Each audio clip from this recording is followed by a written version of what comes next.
story a little while ago, and it was recently published in Descant. I'm just going to read it today. It's called Of Being Underground and Moving Backwards. In the summer of 1976, the clouds dried up, and my mother wore the same nightgown 12 days in a row. The lawn outside our rented bungalow had wilted into a patchy beige.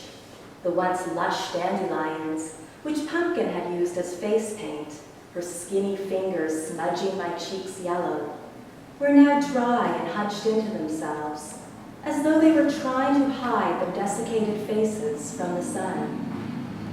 Inside the sweaty purple walls of my bedroom, I lay buried under my own stinky nightgown and talked to Leaf Garrett, all blonde feathers and pouty pink lips, scotch taped to my ceiling. People watched me sometimes from the outside, their mouths pressed up against the windows like gaping fish. "I'm so sorry," they said. "Are you really Pumpkin's sister?" Beautiful Pumpkin with the strawberry blonde hair, full breasts, big eyes, tight jeans. She smoked pot. She made out with the hot older guys. She was bad the way that girls are supposed to be bad. She wasn't a scared-eyed skeleton rotting in a child-sized bed, a girl who only had dreams of a first kiss, dreams that faded into black after Leaf touched my A-cup breasts. Sick girl. Made my geography teacher angry, made my grandfather angry. He loved Pumpkin, and I didn't know until that summer why she hated me for it. My mother woke up on the 30th of July and finally realized that the house smelled of regurgitated cat food and that her hair needed washing. She stood in the doorway of my bedroom, her long, wet hair soaking through her yellow sundress. "Get up," she said. "We're going to the lick and stand for flowers." I didn't want to change out of my nightgown. I liked the way that it smelled, a combination of sleep and sweat that reminded me of sticky newborn kittens and a sleepy baby's head. I pulled a pair of jeans on underneath the gown for decency. My mother waited impatiently for me in the kitchen, her keys in one hand and a $10 bill in the other. "You going out like that?" she asked, but the question was only cursory.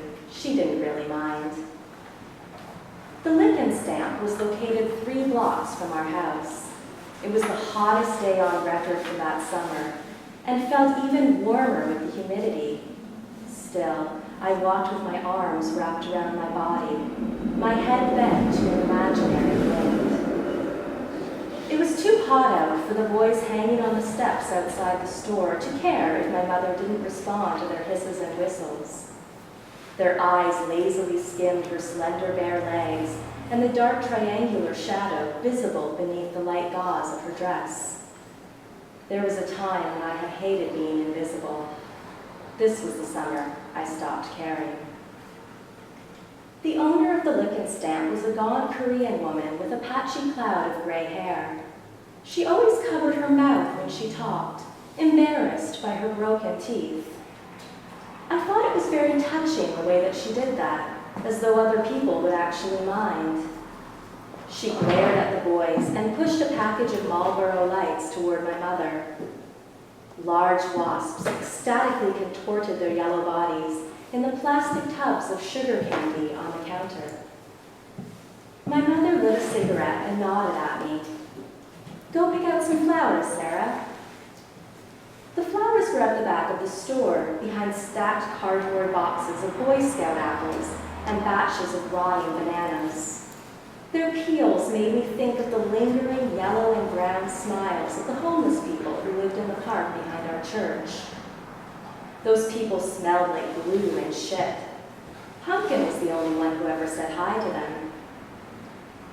The lick and stamp sold brown-edged red roses in yellow cellophane, marigolds growing out of cracked plastic cups, and mixed assortments of mutt-like flowers stuffed into bright pink wrapping paper. I picked 4 large sunflowers out of a plastic green bucket and brought them dripping to the store owner. I lingered by the freezer while she wrapped the flowers up in gauzy green tissue paper. I wanted a popsicle. 2 summers before, Pumpkin and I had practically lived on popsicles. Orange popsicles for breakfast, grape and cherry popsicles for lunch, and lime popsicles for dinner. Pumpkin and I used to play tag with some of the neighborhood kids in the park. One evening, after supper, I was it. I chased after my sister, but just as I was about to tag her, I doubled over and vomited up an orange, purple, pink, and green slush puddle. "You created a rainbow," Pumpkin had said, turning to the other kids. "Sarah pukes rainbows." I hugged the sunflowers to my chest and stared at the boys on our way out of the store. They turned away from me with something that was either pride or shame coloring their sunburned faces. I really wanted to know which one it was. My mother and I rode the subway to Pleasant Creek. I loved riding the subway. I liked the feeling of being underground and moving backwards. I looked out the subway window into the darkness. "Pumpkin's probably mad at me for reading her diary," I said out loud. My mother's thin body stiffened beside me. "It's her own fault," I said. "If she's mad at me, it's her own fault." A well-dressed, middle-aged woman with a plastic bird on her head wandered up and down the aisle of the train. "Jesus is coming! Repent!" she cried. The men in business suits held their newspapers more tightly around their faces. "Come to Jesus!" A woman in her 20s pretended to look at her nails. "Repent!" The woman with the bird on her head stood in front of me and my mother. "Repent!" Unlike the businessmen, my mother wasn't afraid of the bird woman. She looked directly at her, and something in the tightness of my mother's jaw, something in the whiteness of her lips, made the woman with the bird on her head turn away. "Repent," she said as she wandered away from us, continuing to the back of the train. "Jesus is coming! Repent!" In Pleasant Creek, the trees were so tall that they obliterated the city line.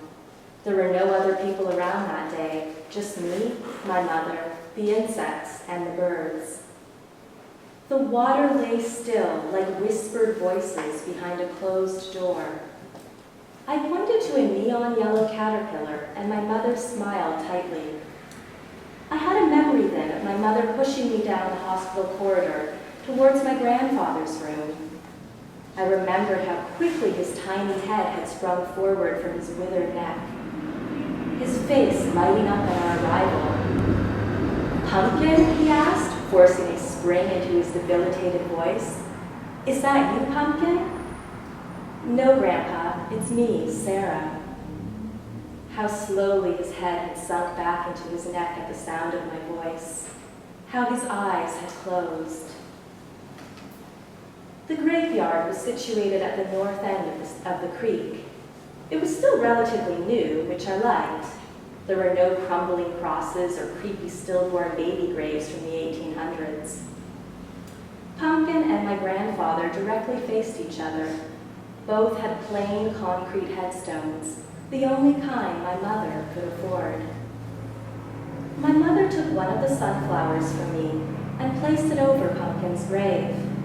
She folded her hands over her stomach and leaned forward, staring at the headstone as though she expected it to suddenly topple backwards, and for Pumpkin, all strawberry blonde hair and big eyes, to emerge with arms outstretched. A low moan escaped from my mother's lips, the kind of sound that a wild animal makes when it's dying and alone. I wanted to comfort her, but in my own selfish, possessive grief, I was immobilized. I wanted her to leave so that I could be alone with my sister. The last time that I had been alone with Pumpkin was just before the burial. She had been laid out in a frilly, butter-yellow granny dress that she had worn once to our cousin's wedding the year before. Her peach-painted mouth was pursed in a pensive expression, the kind of look she would have quickly replaced with a smile had she caught someone looking. When I leaned over the casket and pressed my lips to her cheek, I was less shocked by the coldness of her skin than I was by the realization that I had never kissed my sister before. I had hugged her many times. I had wrestled with her in front of the TV set. I had slept beside her and had felt her heart beating against my back. But I had never before kissed her face. I placed one of the sunflowers beside my grandfather's grave. Maybe Pumpkin had killed herself because she couldn't bring herself to hate him, and she couldn't live loving him. My mother was still standing in front of Pumpkin's grave, her back to me. Quietly, I removed my jeans and hiked up my nightgown. Holding on to his headstone for balance, I urinated over my grandfather's grave.